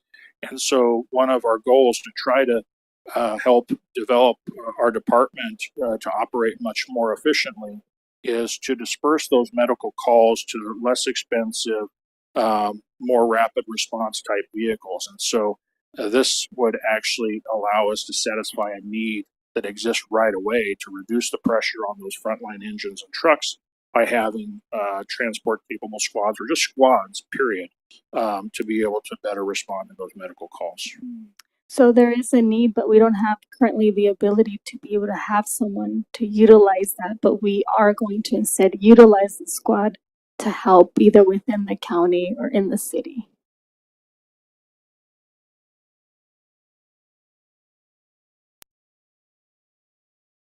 I'm not sure I understand that. Yeah, well, you had mentioned if I could replay something about having the need for the squad for future surges, but not having the personnel, but it will be structured so that if in the future we do increase capacity, that's also there embedded for the use of, and then you continued on and on and on. You can say yes or no.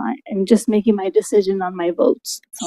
So it's not a yes or no question that you're asking, and you're asking a question where you're really kind of convoluting two different concepts. The need to attend to our EMS calls today through a squad, separately and futuristically the ambulance service is something completely separate. But this type of apparatus, I think the point is adaptable if there is a need down the road for us to get into that space of providing ambulance service. Tonight's action is specifically dealing with the need to add 2 additional squad operations. And to do so, we need to buy 3 apparatus so that you have 1 in reserve.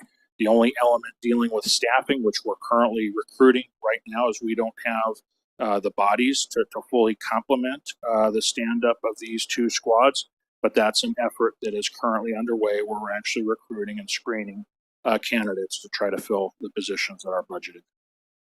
Thank you. I have no further questions. Thank you, Member Gomez. Member Harriman. Did you say my? Yes, Member Harriman. Oh, here. To put this in layman's terms, is this our engines don't have to sit at the hospital as often? Certainly could help with that. Certainly could help with that because one of the goals that we have and one of the visions that we have and the ideals that we have is if there is what's called wall time is what you're referring to at the hospitals. And that's when we're not able to transfer the custody of the patient to the hospital because they don't have beds available. We do have a view that we'd rather have the squad standing on the wall, as they would call it, as opposed to an engine company. If you have an engine company standing on the wall, you effectively have an engine that's really geared principally for fire response, fire threat, structure fire. And with it standing on the wall, it's taking that capability out of service, increasing the dependency on other stations, including allied agency stations from neighboring jurisdictions. And this is kind of why did we go with internationals this time instead of the normal F450 or 550? Was that just the way the industry is moving along? That's probably a dumb question. No, actually, that's a very good question. You're focusing on the model that we're currently using. And when we stood up the department, that was a vision at the time to at least have a much more quick, much more accelerated response capability at a more cost-effective way to do it. Certainly buying that F-450, if that's what it is, and putting a squad type emergency response box on the back of the chassis at the time was believed to be the quickest way to stand up and actually respond to those calls, as opposed to relying on your engine company. As we've evolved to today and been able to really try to understand our call volume and try to figure out how to better satisfy that. And the reason why there's an additional appropriation on this item is because even when we dealt with the budget, the preparation of this budget, for the budgeting purposes, we were actually including costs that were speccing out that type of unit, which is how we came to a $900,000 budget. But as we started considering the finer elements of where we want to go and where we see the industry going, especially as it relates to the ultimate evolution of ambulance service, not betting on that specifically, but focusing on the one issue of firefighter safety and having an ability to transport a firefighter if a firefighter is in fact injured at a scene. We certainly would feel more reliant upon ourselves, given some of the concerns we have with respect to the availability of ambulances through the current ambulance provider to this area. Okay, thank you. Thank you, Member Harriman. Now, Ms. Irving. Thank you very much. And I did not have a question. Thank you. Oh, I thought you did. All right. All right. So, Mr. Metzger, I just have a question because I'm not sure I'm as clear as I thought I was on this. So, I thought I heard you say earlier that we cannot transport, but we can transport our own personnel. Is that? So we don't have legal rights to transport members of the public in the form of an ambulance service. We are prepared to transport our own if we have to, regardless of the exclusive operating area requirements that require AMR to provide ambulance service. And so this would be a flexibility we would be building in that extreme case where an ambulance is not available from the approved provider. At least we would have a resource available to at least transport our first responder to the hospital. And we don't believe necessarily that that's going to create a problem. Okay, and then then how specifically does this reduce wall time at hospitals? Is it the medic? It doesn't. Okay. It has nothing to do with actually reducing it. You know, the wall time issue is a much bigger issue that, quite honestly, the hospitals need to be more cooperating and along with the ambulance companies in reducing and coming up with a solution to reduce that wall time. Gotcha. All right, thank you very much. All right, with that said, the chair invites a motion to adopt staff's recommendation. So moved. Okay, we have a first and a second. Moving on to discussion on the pending motion. Member Harriman. Well, I just want to say it's another fantastic move for our fire department. And I want to thank the chief, and Mr. Metzger is so versed on the industry. I just think it's everything's moving in the right direction. And as a father of a firefighter, I can surely appreciate it. Thanks. Thank you, Member Harriman. Member Irving. I'd like to echo the sentiments of my colleague. I don't have any further comments. Thank you. Thank you, Member Tim. No question or no comment. Thank you, Member Gomez. Not at the moment. Thank you. Thank you, and just again, I'll join in with the comments of my colleagues, and Mr. Metzger particularly. Thank you for being very forward-thinking on this. This particular aspect of public safety is evolving, and it needs to evolve. And I thank you for planning ahead, because I want Victorville to be on the cutting edge of this kind of thing. So thank you very much. All right. With that said, the chair closes discussion on this. Madam Clerk, the vote, please. Councilmember Gomez? No. Councilmember Harriman? Yes. Councilmember Irving? Yes. Mayor Potem Becerra, Yes. Mayor Jones. Aye. Motion passes with Councilmember Gomez voting no. Thank you. So the council has adopted staff's recommendation as presented on the agenda. Moving on now to item number 16. This is the approval of amendment to consultant professional services agreements with NBS for solid waste rate study update. And this is narrowly restricted to this amendment. So with that said, Mr. Metzger, will you tee up the item? Thank you, Madam Mayor and members of the council. Yes, this item deals specifically with a contract that we relied on to bring on professional services to help develop a rate plan for the solid waste fund, the solid waste system. And this item actually addresses an additional scope of work that we added into the contract. I'm sorry, into the calculation, if you will. Particularly dealing with street sweeping that was outside of the original scope. And so this item actually forms an amendment to be able to compensate the consultant for the work done associated with those calculations. So with that, the author on this item is your Director of Public Works and Water, Mr. Doug Matthews. He's available for any questions or comments you might have. All right. Thank you, Mr. Metzger. Madam Clerk, the recommendation, please. That the Honorable City Council approve the attached amendment to the Consultant Professional Services Provider Agreement with NBS for the Solid Waste Rate Study Update Project ECS 22-121 in the amount of $13,160. Thank you. All right, moving on to questions as it relates to the staff report, focusing narrowly on the amendment that's presented. So we're going to begin with Member Gomez.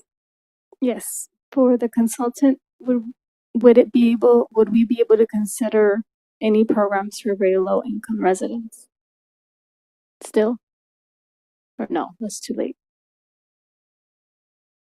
I think your comment is likely more aligned with probably the public hearing process that we're going through relative to the rate plan. Mr. Matthews, maybe you can help. Yeah, so this has already been published, so it would be late to revise the study and go back out for something for low income. But with that said, solid waste does have a provision in there for some low income rates already. Okay, thank you. And then it looks like we're gonna modify the rate of the cost for something that occurred. Was that after the workshop, before the workshop, or when? Because I would have thought all of this was already included, but I'm not sure if this is the extra or why we're seeing it today or what happened.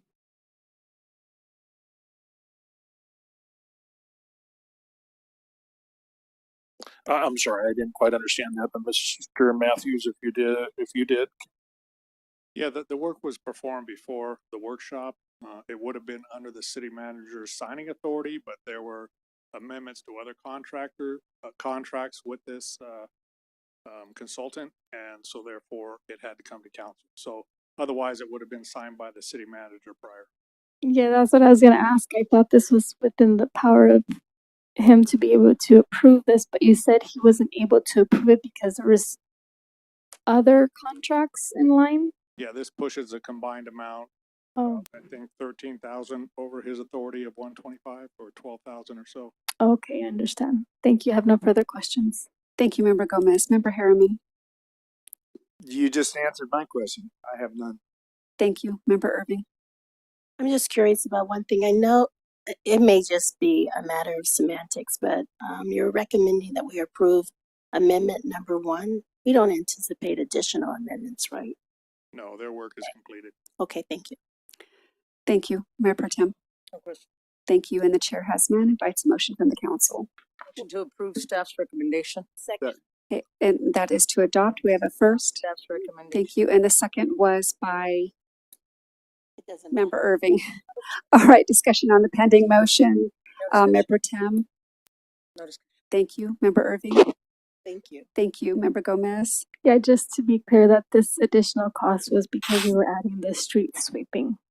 Is my Yes, understanding. additional work associated with that. Yes. Thank you. Thank you, Member Harriman. I have none. Thank you, and the chair has no comments on the pending motion and closes the discussion period. Madam Clerk, the vote, please. Councilmember Gomez. Aye. Councilmember Harriman. Yes. Councilmember Irving. Yes. Mayor Potem Becerra. Mayor Jones. Aye. Motion passes unanimously. Thank you. So the council has adopted staff's recommendation as presented on the agenda. Moving on to item number 17. This is Building 686 Roof Replacement Project, number CC24-013. Mr. Metzler. Thank you, Madam Mayor, and members of the council.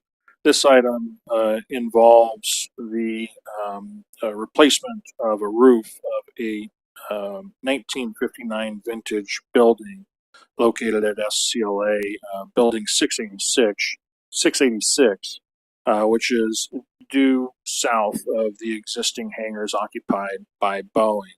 And with that, this is a facility that has been largely unusable, but with this roof repair and some additional repairs to the interior, this is a building that actually we believe can be made usable, and without the strong financial position of the airport, we wouldn't be able to make this investment to make the building reusable. This is a building that, of course, we inherited amongst many buildings at the airport. And so with that, it's the expectation of the airport that once these improvements are made, the building will be occupiable, and therefore creating new tenancy, new revenue for the airport, and new jobs for the area. So with that, the author on this item is your airport director, Mr. Eric Ray. He's available for any questions or comments you might have. Thank you. All right, Madam Clerk, the recommendation, please. That the Southern California Logistics Airport Authority Board of Directors approve the award of a standard construction agreement to Universal Coatings, Inc. for Building 686 Roof Replacement Project, CC 24-013, in the amount not to exceed $607,997.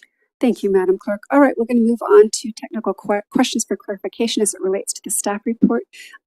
Beginning your questions, of course, with Mr. Metzler, and he can further delegate if he chooses. So we're going to begin this time with Member Harriman. Can I direct this question to Mr. Ray? Mr. Metzler first, please. Mr. Metzler first. Is this, I noticed the company is Universal Coatings. So this is not a shingled roof, and it is not a torch down or anything like that. We're going to coat it. Thank you, council member. Yeah, the particulars as in scope, I think, are best spoken to by Mr. Ray, as it was either him or his team that developed the scope of work that actually was used for the bid. Yes, sir. There are 3 different types of roofs on this building. It's a composite of 3 different styles of construction. So there's actually 3 different styles of repairs that we're making, retrofitting. One of them is a coating. It's called a Ultra Tough 2500 polyurethane coating, which is going to be followed by elastomeric. And then the other 2 sections are going to be various forms of spray foam application up to 3 inches with elastomeric coating on top of that. Thank you. Thank you, Mr. Harriman. Member Irving. I don't have any questions. Thank you. Thank you, Mayor Protem. Mr. Metzler, on page 447, the bottom picture that has a red square around it. Is that just a distortion of the picture, or the roof looks like that? It's not even there. Sorry, page 4. Mr. Metzler, perhaps I can help. The wind has blown most of that roofing material off over the years. So the roof is exactly what the picture looks like, and it's bad. Okay. Yeah. All right. Anything further? No, thank you. I'm sorry. Oh. Yes. Yeah, it looks. I thought it was a distortion. It's not. It's. All right, Member Gomez. No questions. Thank you. And the chair has no questions and invites a motion from the council. Motion to adopt staff's recommendation. Thank you. Thank you. We have a first and a second. Discussion on the pending motion, Mayor Protem. No discussion. Thank you, Member Harriman. Yeah, I think that's great that we're able to save the building. So, good job. Thank you. Member Gomez. No, thank you. Thank you. Member Irving. No, ma'am, thank you. Thank you. And I too want to, I'm happy that this is, going to take place. It's going to make that area all the more attractive, for future investment prospects. So thank you, Mr. Metzler, and your team. All right, with that said, the chair is going to close the discussion period. And Madam Clerk, will you take the vote, please? Councilmember Gomez. Aye. Councilmember Harriman. Yes. Councilmember Irving. Yes. Mayor Pro Tem Becerra. Yes. Mayor Jones. Aye. Motion passes unanimously. Thank you. So the council has taken action to adopt staff's recommendation as presented on the agenda. Moving on to item number 18. This is the General Services Provider Standard Agreement with Scorpion Fire Protection Incorporated for fire pump and controller maintenance and repair services, project CC 23-099-1. Mr. Metzler. Thank you, Madam Mayor and members of the council. At two generally separate and distinct locations at the airport, you have a number of wide body hangars that are protected by fire suppression systems, very high volume sprinkler systems designed to put a lot of water and foam on a fire to the extent a fire were to erupt in one of those large hangars. And being that these are your wide body hangars and requiring a tremendous amount of water volume to be delivered, we do have at those two separately distinct locations pump houses, two pump houses that contain a total of 14 fire suppression pumps, basically to deliver water to those hangars. And so this item particularly is an award of contract basically to undertake the operations and maintenance and maintaining those systems as certified to operate. And so with that, the author on this item, again, is your airport director, Mr. Eric Ray. He's available for any questions or comments you might have. Thank you. Madam Clerk, the recommendation, please. That the Honorable Southern California Logistics Airport Authority Board of Directors approves the award of a General Services Provider Standard Agreement by and between the Southern California Logistics Airport Authority and Scorpion Fire Protection, Inc. in the amount not to exceed $115,000 in support of the Fire Pump and Controller Maintenance and Repair Services Project, CC 23-099-1. Thank you, Madam Clerk. All right, technical questions for clarification. Mayor Pro Tem. Mr. Metzler, have we ever had to use the suppressor system up there? For an actual fire, not for an actual fire. Good. And the pump houses, do they use, I don't want to call it regular water, purple pipe water, or no, they're out of the... No, we never converted. It's still potable water. Okay. All right. That's it. No further questions. Thank you, Madam. Yes, thank you, Mayor Pro Tem. Member Gomez. No questions. Thank you. Member You're Harris. welcome. Are any of them inoperable, or are we just looking at upgrading and doing a maintenance that's required of them? This is part of your standard maintenance requirement. So, but they're not broke. None of them are not functioning as we speak. To my knowledge, they're all operable. Yes, sir, they're all operable. Okay, all right, thank you. Thank you, Mr. Harriman. Member Irving. Is this the first time we are doing business with Scorpion Fire Protection, or do we have a relationship with this company? We do have a relationship. We've used them for many years now, and that's why we rebid it. When we rebid, came up successful again. And we only had 2 bidders? Yes. Okay. It's a very, very limited career field. It is what it is. Thank you. Thank you, Member Irving. And the chair has no questions on this and invites a motion from the council. Move to adopt staff's recommendations. Second. Thank you. We have a first and a second. Moving to discussion on the pending motion. Member Irving. No discussion. Thank you.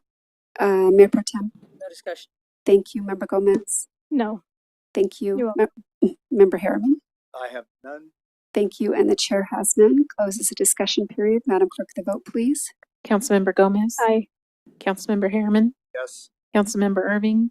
Yes. Mayor Pro Tem Becerra. Yes. Mayor Jones. Aye. Motion passes unanimously. Thank you. So the council has adopted staff's recommendation as presented on the agenda. Moving now on to item number 19. This is attendance at the Live to Lead Leadership and Personnel Development Conference on Friday, October 27, 2023. So this was the item that I requested, and I continue to be grateful that my colleagues allowed this item to be placed on the agenda. So with that, Mr. Metzger, I'll ask you to tee it up, and I may further tee it up when you conclude. No, thank you, Madam Mayor, members of the council. Resulting from the council request for this item to be placed on the agenda, we did bring this item forward for your consideration. We did include the support documentation to help understand the item better that you were speaking to at the last meeting. And so with that, we've put this item forward with the attached material for your consideration, and we'll await any direction you may have. Thank you, Mr. Metzler. So just to further introduce it a little bit, just so that my colleagues know, this is not something that I would typically do. In my career over many, many years, I've attended many types of leadership conferences, and I've always been wary of them because concepts and philosophies of leadership change with the winds of time. But this, I have found, this will be my third year in attendance, and I found the leadership principles to be rooted in very good teachings. They're not bound to change with the winds of time. And this will be my third year in attendance and my third year as a panelist slash speaker. I think, and I believe Member Gomez actually attended this conference a few years ago. It's very good information. This time, the conference is changing from the Marriott to the Victorville City College, so they're now in support. And Dr. Kenesha Williams is certainly a talented and skilled leader. She's a dynamic teacher. She's gained a lot of respect in our community from many different types of groups, and she's an educator by trade. And she has taught many different groups, including our Chamber of Commerce, on some very serious subjects. She's very well respected. I particularly think that this would be good for any council members that are available and would be inclined to attend. That this is, it's very good for us to hone our leadership skills and our abilities, to grow our talent, and to learn better communication with one another, and to kind of take ourselves to the next level in what we do. So with that said, if there's any questions, I'm going to open it up, and we'll start with Member Irving. I don't have any questions. I understand that this is a dynamic conference on leadership. Unfortunately, this is going to be a missed opportunity for me because I will be out of town on the 27th. But, okay. I don't have any questions. Thank you. Thank you. Mayor Pro Tem. I did it with my council member here. I will not also be able to attend, but it sounds, I've heard her speak at our breakfasts. So, all right. Thank you. Member Gomez. Yeah. So who is this for? This is, so the request was for every council member and the city manager and any staff of his choosing. I know that there's, Member Gomez, just so you know, there's a conflict, perhaps with some of the staff because it's our Hallelujah event. And I know that staff has to be available for that, but this is certainly something that is available to every council member if the council chooses to go that way. And Member Gomez, I'm so sorry to intrude, but your time is not being taken away.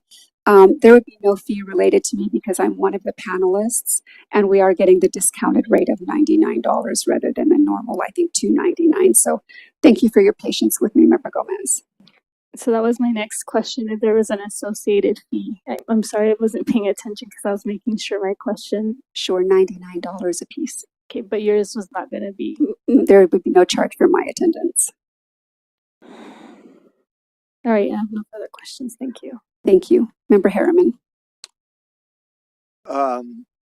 Well, she's very dynamic. I was at the college graduation in Glen Helen, and she, I think, was a speaker there also. I've seen her at the chamber. I don't have my phone on, but what day is October 27th? I mean, what day of the week is October 27th? It's a Friday. Okay, I'll make it work. Thank you. All right, if the council approves it.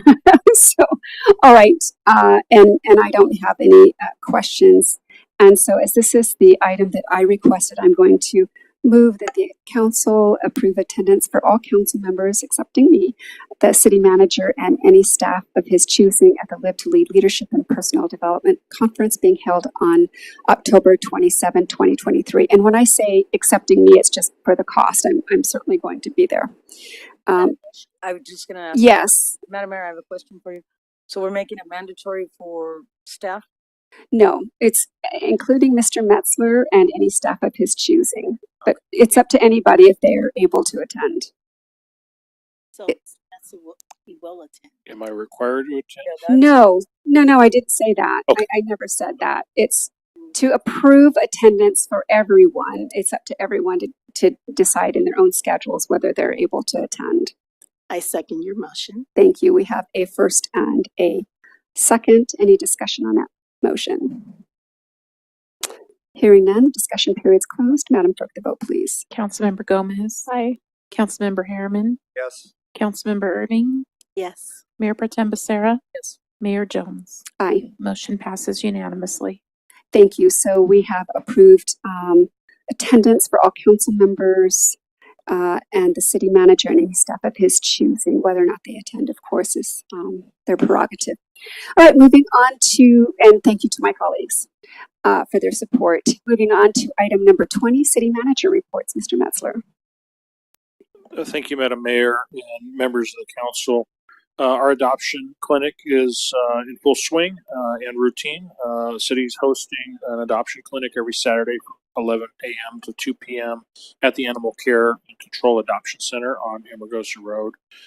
Pet adoptions are free, and we currently have 45 animals available for adoption, from cats to dogs, and we even have a pig. I actually personally attended with staff yesterday.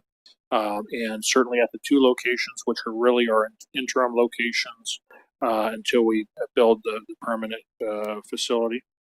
It's fairly impressive what we've accomplished since April in being able to actually house the number of animals that we have. Collectively, we have about 80 dogs, or as of yesterday, we had 80 dogs and probably have a capacity for 10 more.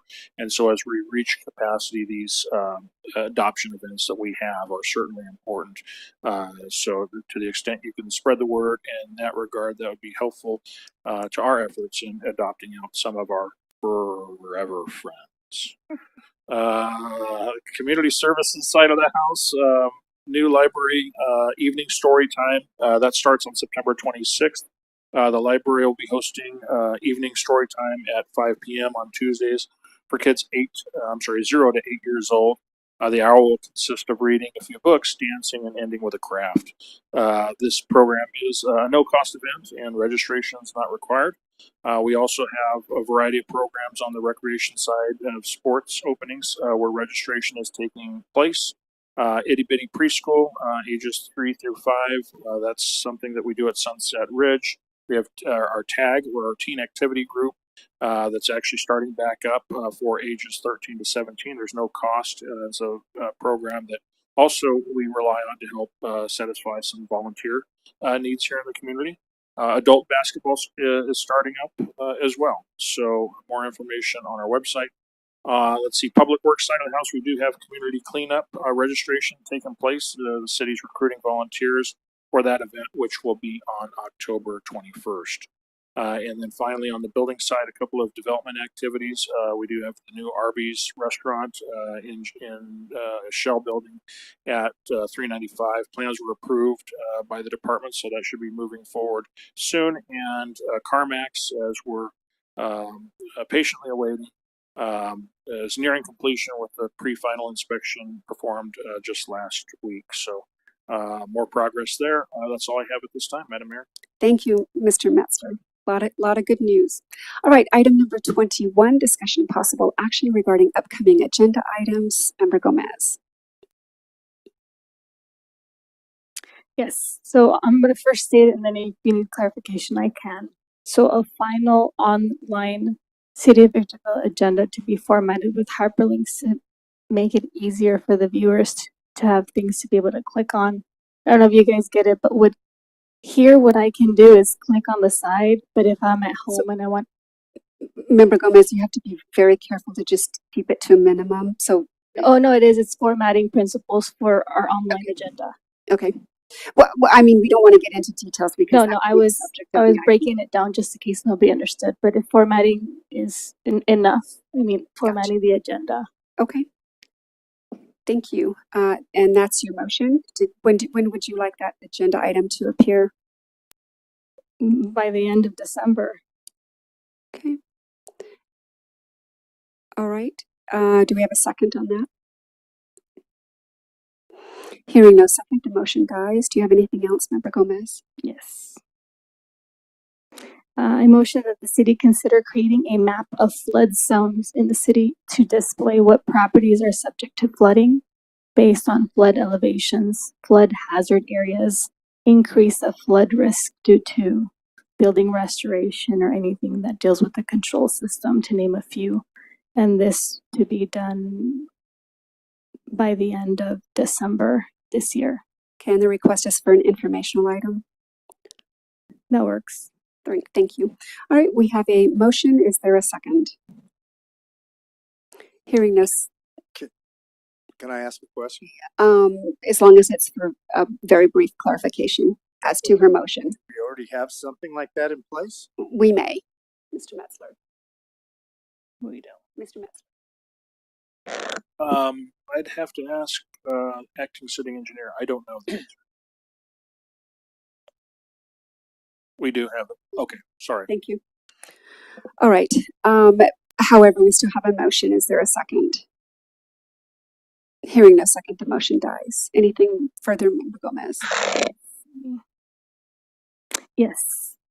So I motion the following, that the city of Victorville consider directing the city to agendize the inter-fund activity of the loan repayment agreement and promissory note between the city as housing successor agency and the city of Victorville's general fund in a consent calendar item when the activity is presented related to actions that have to do with item number 12.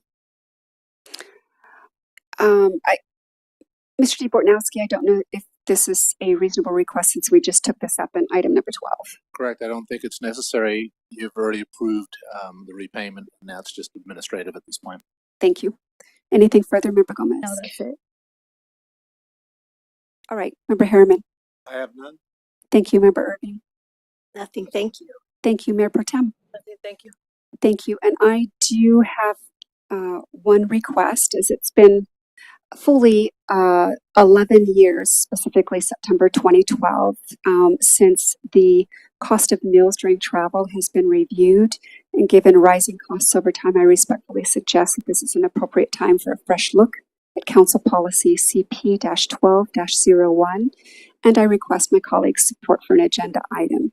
So with that, I move that we place on a soonest agenda, practical for staff, a discussion and possible action item to update Council Policy CP-12-01, Section 5, related specifically to meal per diem maximum allowances during travel. Is there a second?